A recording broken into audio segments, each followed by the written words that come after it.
안녕하세요. 크립토TV입니다. 오늘은 만에 하나 트럼프의 관세 정책이 위법으로 최종 판결이 난다면 어떤 사태가 벌어질지, 그리고 DAT 기업에 대한 경고도 함께 살펴보도록 하겠습니다. 우리는 장기 투자자긴 하지만 단기적으로 요새 거의 매일처럼 많은 데이터가 쏟아지고 있습니다. PMI도 제조업이 나오고 서비스업이 나오고 또 어제 제가 헷갈려서 먼저 사과의 말씀을 드립니다. 자, 어제 나왔던 고용 데이터는 민간 기업에서 발표하는 데이터고요. 오늘 밤 9시 반에 나오는 게 이제 노동부에서 발표하는 공식 데이터입니다. 제가 그걸 좀 헷갈렸던 것 같아요. 일단 어제 밤에 뭐 매주 발표되는 거긴 하지만 미국의 신규 실업수당 청구 건수가 예상치를 약간 웃돌았습니다. 실업자가 약간 많아졌다. 지금은 안 좋은 게 좋은 뉴스라고 계속 우리 알고 있죠. 그러니까 적당히 안 좋게 실업자가 적당히 늘었다는 거니까 어제 나름대로 긍정적이었고요. 자, 요게 이제 제가 헷갈렸던 겁니다. 다시 한번 죄송스럽다 말씀을 드리고요. 민간 기업 ADP에서 발표하는 비농업 신규 고용자 수가 먼저 어제 발표가 됐는데요. 한 7.3만 명 정도를 예상했는데 5.4만 명. 생각보다 많이 줄었죠. 그러니까 적당히 안 좋으면 좋은 거다. 예상치를 적당히 하회를 했기 때문에 어제 뭐 주식이나 비트코인이나 크게 나쁘지 않았던 것 같습니다. 그래서 이게 지금 9월 금리나 확률이 제가 오늘 아침에 확인을 해보니까 무려 99.4%. 이제 더 이상 올라갈 것도 없을 정도로 많이 선반영이 되고 있지 않나 이런 생각도 들거든요. 그래서인지 모르겠지만 어제 밤부터 계속 또 USDT 스테이블 코인이 찍히면서 이게 이제 혹시라도 떨어지면 바이 더 딥을 하려는 건지 아니면 뭐 올라가는 걸 뭐 추격 매수를 하려는 건지 모르겠지만 스테이블 코인을 지금 계속 누군가는 발행을 하고 있고요. 또 최근 한 달을 보더라도 스테이블 코인의 유동성이 지금 역대 최대치를 기록하고 있다고 합니다. 특히나 지난 30일간 바이낸스에서 어마어마한 지금 스테이블 코인이 발동되고 있다. 많이 사려는 것 같아요. 그래서 9시 반에 뭐 어떤 결과가 나올지 모르겠지만 뭐 무난하게 낮게 나오는 게 가장 좋은 거죠. 무난하게 나쁘게 나오는지 뭐 잘 지켜보시면 좋을 것 같습니다. 자, 이제 본론으로 들어가서 이런 것도 한번 생각을 해보자. 알고 가면 좋겠다 싶어서 한번 가져와 봤는데요. 현재는 뭐 하늘의 새도 거의 떨어뜨릴 기세죠. 근데 이 트럼프가 힘이 빠지는 시기가 언제 올 것인가? 그가 이제 뭐 집권을 뭐 4년 동안 할 거 아니에요. 근데 힘이 빠지는 시기에는 어떤 일이 발생할지도 잠깐 생각을 해보도록 하겠습니다. 근데 현재는 뭐 무소불위죠. 제가 이 기사를 보면서 참 재밌었는데요. 뉴욕의 여는 총재가 9월 금리 인하 전망을 누군가 물어봤는데요. 묵묵부답 피했다고 합니다. 이런 것도 처음 보네요. 뉴욕 연은은요. 이 제롬 파월의 오랜 친구기도 하고 전통 관료들 중에서도 굉장히 힘이 있는 거의 2인자, 3인자 되는 자리입니다. 근데 이분이 답변을 거부했다. 사실은요, 얘기를 해도 되는 기간입니다. 왜냐하면 FOMC 전에 한 뭐 9일, 10일 전에는요, 이제 그 발언을 하면 안 되게 돼 있거든요. 뭐 금리가 오른다, 내린다. 그걸 이제 블랙아웃 기간이라고 하는데 현재는 블랙아웃 기간이 아닙니다. 한 9월 7일부터 요게 들어가요. 근데 9월 5일자에도 뉴욕 연은 총재가 자신의 의견을 얘기할 수 없을 만큼 왜냐하면 제롬 파월과 약간 느낌이나 의견이 비슷하거든요. 그만큼 트럼프가 지금 무섭다는 반증이기도 하겠죠. 그래서 현재까지는 거의 영장류 최강, 뭐 울트라 슈퍼 파워인 대통령, 아마 전무후무하지 않을까. 앞으로도 이런 분을 우리가 볼 수 없을 것 같다는 생각이 드는데, 근데 이게 뭐 건불 10년이라고 쭉 가지는 않겠죠. 분명히 힘이 빠지고 나중에 약해지면 측근에서 반란도 일어날 수 있고 난리가 벌어질 수도 있겠는데 그 가능성을 한번 생각을 해보자는 겁니다. 뭐 여러 이제 가능성이 있겠지만 첫 번째 트리거, 첫 번째 시험 무대가 바로 이 관세 정책의 대법원 판결이 위법으로 최종 판결이 나버리는 그런 경우도 한번 생각을 해보자는 거죠. 가장 이제 우리가 처음 부분 초기에 겪을 수 있는 일이라서 한번 생각을 해보자는 건데요. 그 단적인 예로 재밌는 뉴스가 있습니다. 월가에서요. 지금은 대놓고 트럼프의 관세가 최종 판결에서 지는 거, 패소하는 거, 위법이라고 판결을 나는데 베팅을 하고 있다는 재미있는 기사가 있어서 소개를 해드리겠습니다. 월가는 트럼프 관세 대법원 패소의 베팅 중 트럼프 입장으로는 괘씸한 일인죠. 지금 내가 진다고 근데 이 베팅을 지금 하고 있다는 겁니다. 그래서 환급금 거래에 주목을 하고 있다라고 하는데 요거는 제가 뒤에서 굉장히 쉽게 설명을 한번 드리고요. 일단 현황을 살펴보면요. 심각합니다. 트럼프의 관세 정책이 1심, 2심에서 모두 트럼프가 진 상황이죠. 이제 최종 판결 딱 한 번 남아있는 상황이에요. 그래서 트럼프 입장에서는 녹록치 않은 겁니다. 아시겠지만 5월 28일자로 해서 국제무역법원에서 1차 판결이 나왔는데요. 대통령의 권한을 남용했다. 위법이야 너 이렇게 판결이 났고요. 두 번째 8월 29일 얼마 전이죠. 연방순회항소 법원에서 7대4 역시 압도적인 판결로 관세가 불법이다. 위법이야. 다만 이제 지금까지 10월 14일까지는요. 트럼프의 주장을 인정해주고 10월 14일까지는 트럼프 마음대로 하라 이겁니다. 유예지만 10월 15일부터는 관세가 뒤집힐 수도 있는 거예요. 그래서 지금 트럼프 입장에서는 좀 심기가 불편할 수도 있겠죠. 자, 이제 최종 판결, 대법원 판결. 이거는 거의 끝나는 겁니다. 항소도 쉽지가 않고요. 요거 하면 그대로 따라야 되는데 참고로 이 결과가 AI는 25년 하반기라고 예상을 하지만 이제 대다수는 26년 1월 전후다라고 예상을 하고 있습니다. 좀 변경은 될 수도 있어요. 근데 여기에서 만약에 트럼프가 진다? 야, 이거 쉽지는 않은 거죠. 정말 난리가 나겠죠. 최종 판결은 미확정. 그래서 한 11월부터는 이제 쌍방이 막 정말 불꽃 튀는 재판을 볼 수 있는 가능성, 뭐 변론도 하고 여러 가지 해야겠죠. 이 가능성이 일단 존재는 한다. 그래서 만약에 한번 생각을 해보시죠. 대법원이 위법 판결을 최종적으로 내렸다. 어떤 일이 벌어질까요? 기업들이 당연히 내 관세 돌려줘. 내가 억울하게 낸 거 돌려줘. 이거를 이제 환급권이라고 합니다. 관세를 환급해 주세요. 내가 억울하게 더 냈잖아요. 뭐 당연한 거겠죠. 자, 근데 이 틈을 월가가 지금 파고드는 겁니다. 아직은 뭔가 불안하잖아요. 뭐 확정이 아니고. 그러니까 이 불안한 상황에서 약간 보험 같은 거를 판다고 보시면 됩니다. 월가가 기업에게 접근을 하는 거죠. 야, 그 환급금, 너가 관세 환급금 100원을 받을 수 있는 권리를 나중에 너가 받을 수 있다고 하면 야, 그거 나한테 20원에 팔아. 혹은 30원에 팔아. 20에서 30원에 팔아라. 왜 이런 주장을 하냐면요. 월가 입장에서는 기업들한테 이제 겁을 주는 거죠. 야, 만약에 트럼프 형이 너 이기면 어떡할래? 이거 다 없어지는 거야. 이 트럼프가 져야지 니네가 그걸 100원을 받을 수 있는 거고 트럼프가 지금 대법원에 보수파를 얼마나 많이 넣어놨는지 알지. 실제로 보수 쪽이 좀 더 많이 있다고는 하더라고요. 트럼프 형이 진리가 없어. 그래서 트럼프 형이 이기면 야, 너 어떡할래? 이 100원 못 받아. 그러니까 20원이라도 건져. 내가 사줄게. 이런 상황이라고 보시면 됩니다. 재밌죠? 그래서 지금 반 트럼프잖아요. 반 트럼프에 베팅하고 있는 기관들이 지금 꽤나 많이 보이는데 사실 여기에서 가장 먼저 첫 발걸음을 내딛었던 기관이요.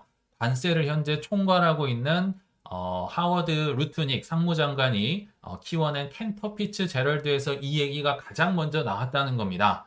본인의 오른팔 왼팔이 지금 약간 배신을 때리는 듯한 트럼프 관세 패소에 베팅을 하고 있는 참 아이러니한 상황이 벌어지고 있다는 건데요. 물론 7월 달부터 이런 얘기가 나오니까 이 하워드 루트닉이나 켄터피츠 제럴드가 아니다. 이거는 내가 검토만 했지 실제로는 알아보고 있지 않다라고 하는데 뭐 그러거나 말거나 아무튼 이제 다른 기관들이 많이 이제 기업들에게 접근을 하고 있고 환급금을 사려고 하고 있다. 요거는 이제 팩트로 보입니다. 뭐 월스트리트 저널이나 여러 기사에서 나오고 있습니다. 참 재밌는 상황이죠. 그래서 뭐 언제가 될지 모르지만 트럼프가 힘이 빠진다면 뭐 일론 머스크도 있을 거고 민주당도 있을 거고 아무튼 이 정말 트럼프의 반대 세력들이 득달같이 달려들 가능성도 있다. 근데 그런 것보다 사실 더 중요한 거는 이제 우리에게 어떤 피해가 있을지 모른다는 거겠죠. 그래서 대법원이 위법 판결을 할 때 우리에게 특히 코인에게 어떤 영향이 있을지 제가 잠깐 말씀을 드리면 자, 결론부터 얘기를 드리면 단기적으로는 주식은 좋습니다. 나쁠 일이 없겠죠. 근데 코인은 단기적으로 덜컹거릴 수 있고요. 그러나 중장기적으로 볼 때는 모두 구조적 강세에 놓일 가능성이 있다. 뭐 여러 번 AI랑 대화를 하면서 결과를 한번 가져와 봤는데요. 먼저 주식시장 단기적으로는 전혀 나쁠 게 없습니다. 관세가 철회되면 원가 부담이 떨어지면서 완화가 되면서 뭐 기술주, 소비재 뭐 할 것 없이 단기적으로 랠리가 올 수가 있겠죠. 그리고 중기적으로 보더라도 이익률이 올라가고 기업들이 이제 먹고 살만해지고 관세 안 내도 되니까 무역 갈등이 완화될 수도 있고 다만 장기적으로 가면 이제 자유무역 쪽으로 가면서 미국의 제조, 마가 이런 거, 뭐 마시가 이런 건 좀 약해질 수 있겠죠. 그러나 뭐 주식 입장에서는 크게 뭐 손해 보는 거 없다 생각이 듭니다. 단 코인은 조금 달라질 수 있습니다. 왜냐하면 이 트럼프가 크립토 대통령이라고 자처를 하고 실제로 본인의 재산을 올인을 하고 있고 뭐 지금 여러 가지 이해 충돌이다. 지금 문제가 많잖아요. 월드 리버티다 뭐다. 그런 상황에서 트럼프의 힘이 약화됐다. 그러면 크립토 정책이 후퇴될 수 있는 야 지금까지 하고 있던 거 이거 멈춰지는 거 아니야? 지금까지 했던 거는 뭐 그대로 남아 있겠지만 추진하려고 했던 거는 스톱이 될 가능성. 야 이거 뭔가 단기 변동성이 확대되면서 하락 압력을 받을 가능성도 단기적으로는 있어 보입니다. 그렇죠. 트럼프가 워낙 코인을 밀고 있었으니까요. 그러나 중기적으로는 그래서 이제 뭐 규제 법안들 지금 하고 있는 것들이 처리가 지연될 수도 있고 그러나 이미 뭐 ETF나 기관 진입은 진행 중이라 바닥 다지면서 좀 회복을 할 것이다. 근데 장기적으로는 뭐 어차피 가던 길은 갈 것이다. 제도화도 결국 진행이 될 것이고 뭐 정치 이벤트, 뭐 사람에 의해 좌우된다기보다는 다시 본연의 모습을 회귀하면서 구조적 강세를 이어갈 가능성이 높다. 뭐 충분히 그럴듯한 시나리오 같아서 제가 한번 소개를 해드려 봤습니다. 그래서 단기적으로는 정치나 심리, 위험 자산인 뭐 단기적으로 조정이 올 수는 있다곤 하지만 결과적으로 크립토는 뭐 누구에 의해서, 정권에 의해서, 인물에 의해서 뭐 공화당이다, 민주당이다 전혀 사실 상관이 없는 게 크립토잖아요. 그래서 제도권 자산화 완성 단계로 결국은 갈 것이다. 이런 시나리오가 있다는 건데요. 그래서 단기적으로 좀 부연을 하자면 뭔가 지금까지 이뤄낸 것도 있을 거고, 그러니까 대법원 판결이 나오기 직전까지는 이뤄낸 것도 있고, 뭐 지니어스 법안도 있고 있을 거 아니에요. 그러나 그때까지 혹시라도 못했던 미완료 정책이 있다면, 예를 들면 뭐 비트코인 전략 비축이라든지 연방 정부 얘기를 드리는 겁니다. 또는 클래리티 법안이라든지 뭐 ETF 승인이라든지 뭔가 아무튼 못했던 거, 야, 이거 좀 물 건너가는 거 아니야? 늦어지는 거 아니야? 이러면서 출렁일 가능성은 좀 있다고 생각이 듭니다. 자, 그럼 반대로 생각을 해보시죠. 내가 만약 트럼프라면, 물론 이제 대법원에 뭐 보수 쪽이나 좀 많이 심어놨다곤 하지만, 그래도 콩닥콩닥 거리지 않을까요? 내가 만약 트럼프라면 어떻게 할 것인가? 26년 뭐 1월 전후로 판결이 난다고 만약 가정을 한다면, 만에 하나 안 될 수도 있으니까 내가 계획했던 거, 하고 싶었던 거는 좀 급하게 추진할 가능성도 있지 않을까? 이런 생각도 한번 제 뭐 나름의 상상력을 불러서 해봤다는 겁니다. 그래서 요약을 한번 해보면요. 언젠가 사람은 힘이 빠지는데 그 첫 번째 트리거 될 수도 있고 안 될 수도 있지만 혹시라도 트럼프가 이때 힘이 빠지면 단기적으로는 친크림토 정책, 뭐 수혜주가 좀 약세를 보일 가능성이 있겠죠. 그러나 중장기적으로는 뭐 시가총액 큰 비트나 이더 뭐 이런 것들은 뭐 전혀 지장이 없다라고 개인적으로 생각이 드네요. 자, 이제 참고로 하나만 더 추가를 해보겠습니다. 이것도 중요한 뉴스여서 잠깐 짚고 넘어갈 텐데요. DAT 기업이라고 하죠. 대표적으로 서학개미들이 좋아하는 비트마인, 스트래티지, 뭐 샤프링크, 뭐 비트 디지털, 뭐 수많은 기업들이 있는데요. 약간 경고장이 날아오지 않았나 생각이 듭니다. 어제 뉴스였죠. 나스닥에서 주가만을 부양하려고 코인에 투자하는 기업들의 대상에 심사를 강화하겠다. 감독을 좀 감시를 철저하게 하겠다. 그렇게 DAT 기업 입장으로서는 유쾌한 일은 아닐 겁니다. 그래서 코인을 매수하려고 할 때도 기업들은 반드시 주주 승인을 받도록 요구한 것으로 전해졌다. 조금 뭐 절차가 더 불편해질 수 있을 거고 준수하지 않으면 상장 폐지까지도 검토하겠다. 그래서 알트코인들이 주류 시장으로 진입하는 속도를 좀 늦출 수도 있다. 좀 부정적인 뉴스로 보입니다. 그래서 이 발표가 나온 직후로 뭐 DAT 주가가 급락을 했다고 하는데요. 사실 스트래티지는 뭐 좀 급락이라고 보기는 좀 어렵고 대신에 비트마인이나 샤프링크나 이런 데가 좀 떨어졌던 것 같습니다. 근데 타격은 단기적으로 있을 수 있을 것 같아요. 왜냐하면 올해 들어서만 154개의 기업들이 1,000억 달러를 살려고 뭐 이게 뭐 비트코인만 사진 않겠죠. 조달할 계획을 갖고 있었는데 요게 이제 뭐 절차도 까다로워지고 감시를 받는다고 하고 하니까 요게 좀 위축이 될 가능성은 충분히 있어 보입니다. 그래서 DAT 기업을 혹시라도 투자하고 계시는 분들이 계실까봐 어떤 영향을 미칠지 역시 잠깐 살펴보면요. 약간 관세랑 비슷합니다. 관세 위법 판결이랑 비슷해요. 단기적으로 타격은 분명히 있을 거라 생각이 들지만 오히려 잘 됐다는 생각도 들거든요. 저는 DAT 기업, 특히나 작은 기업들을 볼 때마다 불안불안하다 생각이 들었는데, 오히려 지금 예방주사를 맞고 좀 미리 맞는 게 잘 됐다. 나중에 버블 터져가지고 큰일 나는 것보다는 크고 튼실한 기업만 남는 좀 정화작용이 있지 않을까 생각이 듭니다. 일단 기업 입장에서 생각해 보면 부담이, 그러니까 혹이 하나가 생긴 거예요. 왜냐하면 매매, 특히 매수를 하는데 절차가 늘어나고 뭐 SEC에서 지켜보고 있고 자꾸 뭐 내라고 하면 일단 여기에도 인력과 비용을 투자해야겠죠. 규제나 감사나 비용도 들어가고 뭐 시간도 넣어야 되고 노력, 신경을 많이 써야 될 겁니다. 특히나 뭐 좀비 기업, 작은 기업들이 이런 걸까지 하면서 지금 어려우니까 코인 투자해서 주가를 올리려는 건데 이런 것까지 해야 되니까 엄청난 부담이 될 겁니다. 그리고 또 하나, 지금 나스닥이 이제 막 뭐 적발을 한다, 감사를 한다고 하잖아요. 뭔가 적발을 시작하면요, 초반에는 시범 케이스가 분명히 나오게 돼 있습니다. 뭐 하나만 걸려봐라. 이제 눈에 불을 켜고 뭐 이 인력이 팀이 꾸려졌을 거니까 뭔가 성과를 내야겠죠. 그래서 시범 케이스가 한두 개 나오면서 뭔가 좀 위축이 될 가능성, DAT 기업의 뭐 대표적인 기업들 몇 개가 뭐 좀 위축이 되고 주가가 떨어질 가능성도 있을 거라 생각이 듭니다.